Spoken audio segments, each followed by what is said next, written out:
गाड़ियां बरामद करने का झूठा लॉलीपॉप देकर हुकूमत से अरबों रुपए हड़प करने वाले इस सेक्टर की कहानी बहुत दिलचस्प है। एक अहम सवाल यह भी है कि हुकूमत एक नाकाम ऑटो पॉलिसी को मजीद 1 साल तक खींचने पर आखिर क्यों मजबूर हुई। खबर यह है कि सरमायाकारों को नवाजने के लिए पुरानी और नाकाम ऑटो पॉलिसी को मजीद 1 साल के लिए जारी रखने पर इत्तेफाक कर लिया गया है, क्योंकि IMF के सामने हमारी वजारतें नई पॉलिसी का दिफा करने में बुरी तरह नाकाम रही हैं।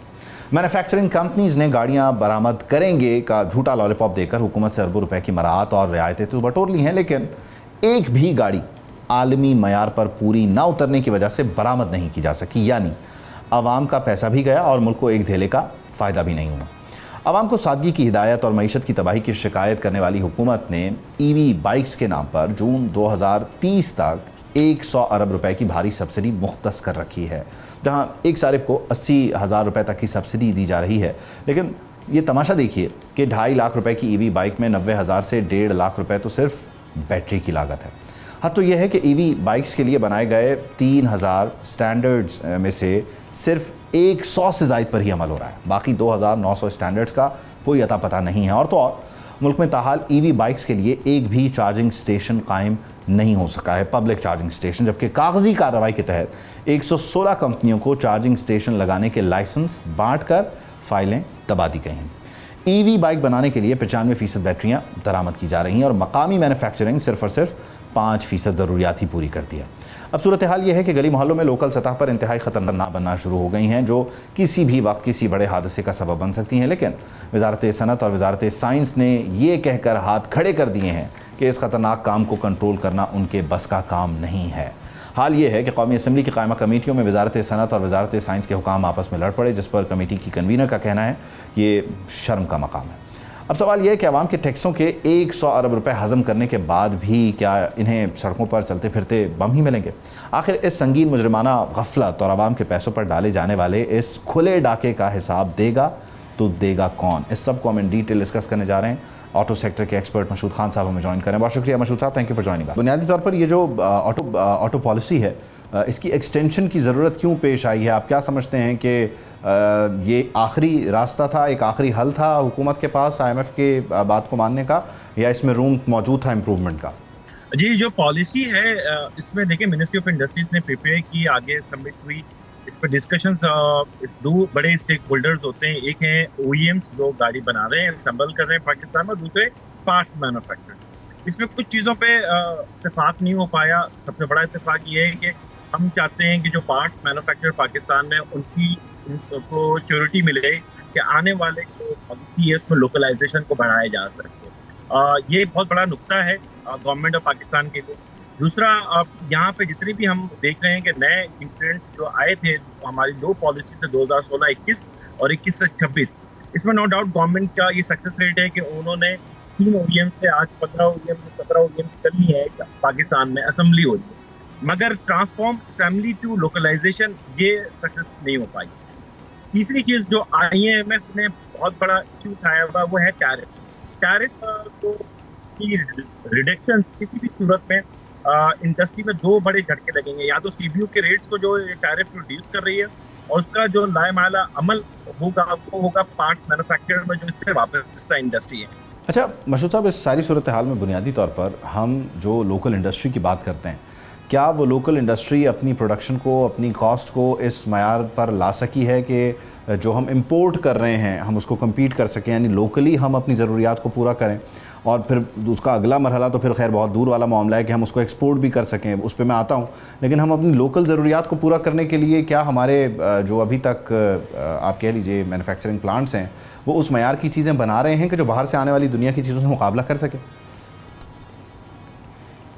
जी, इसमें नो डाउट कि ये पाकिस्तान की इंडस्ट्रीज में अगर हम ये सेगमेंट उठाते हैं कि ऑटो पार्ट्स मैन्युफैक्चरर्स का, तो इसमें हमें सेकंड थॉट्स नहीं होने चाहिए कि पाकिस्तान में ये कैपेबिलिटी मौजूद है और कि वो पार्ट्स बना सके।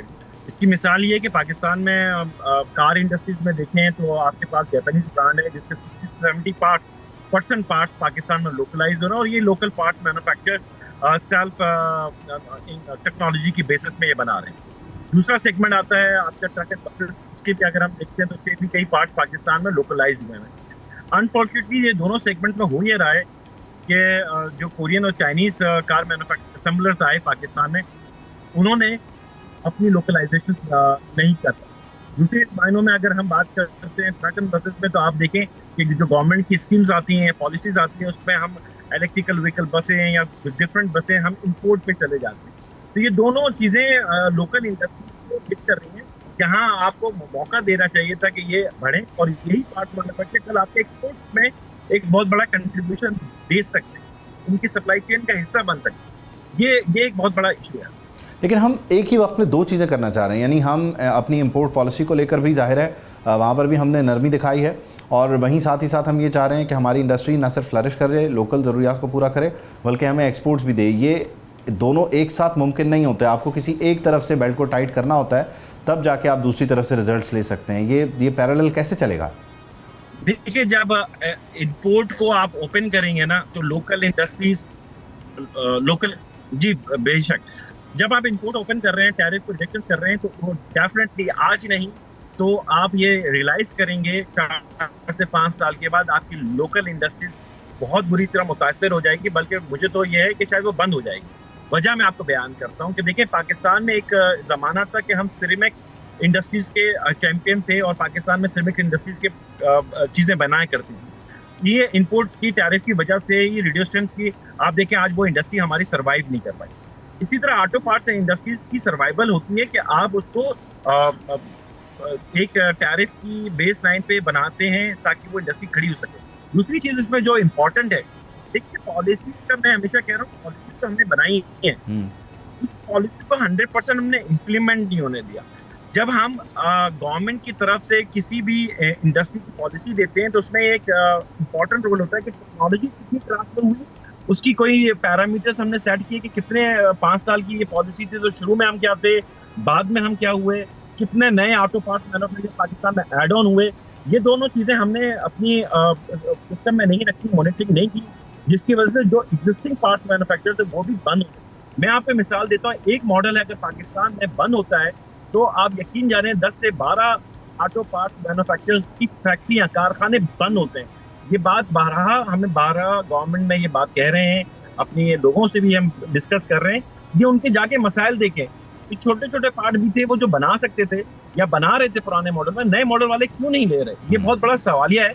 ये पॉलिसीज में गैप है, उस गैप की वजह से उसका वो एडवांटेज लेते हैं, और जो कि बाद में गवर्नमेंट या एक आम आदमी एक समझता है यार पाकिस्तान में वो काम नहीं, तो पॉलिसी में कहीं ना कहीं कमी अच्छा, देखी जाती है। लास्टली मैं आपसे जानना चाह रहा हूँ कि जाहिर है पॉलिसी पुरानी है और उसको हम एक्सटेंड कर रहे हैं, और जाहिर है हमने इंपोर्ट पे कुछ आसानियाँ की हैं। आइंदा आने वाले दिनों में यहाँ से ऑनवर्ड जब हम इस पॉलिसी पर चलते हैं, तो गाड़ियाँ जहाँ हैं एज एस की पॉलिसी पर रहेंगी, या रेट्स फ्लक्चुएट करते हैं, ऊपर जाते हैं नीचे आते हैं? नहीं, देखें, तो पॉलिसीज पे तो उन्होंने कह दिया कि आपको शायद जैसे आप बयान कर रहे हैं कि एक्सटेंड मिल जाएगा, मगर बजट में कुछ चीज़ें चेंज हुई हैं, तो उसका कुछ इफेक्ट आएगा प्राइसेस में गाड़ियों की, और वो कंज्यूमर को ज़ाहिर है पास आउट होगा। ठीक है, और वो फ़ायदा होगा यकीनन, वहाँ से जो है वो कुछ सहूलत होगी, सस्ती होंगी। नहीं, देखिए, एक तो सस्ती का तो ज़्यादा डिफिकल्ट है ये चैलेंज, क्योंकि सेल टैक्स ऐड ऑन हो रहा है। जब सेल टैक्स ऐड ऑन होगा तो ज़ाहिर है वो थोड़ी सी प्राइसेस आपकी ऐड ऑन हो जाएंगी उन गाड़ियों में जिनमें हमने नहीं रखी थी, तो ये अल्टीमेटली कंज्यूमर के पास जाती है। ठीक है, तो यानी कंज्यूमर के लिए थोड़ी सी मुश्किल की बात है। बहुत शुक्रिया। सब्सक्राइब करें और बेल दबाएं ताकि कोई खबर रह न जाए।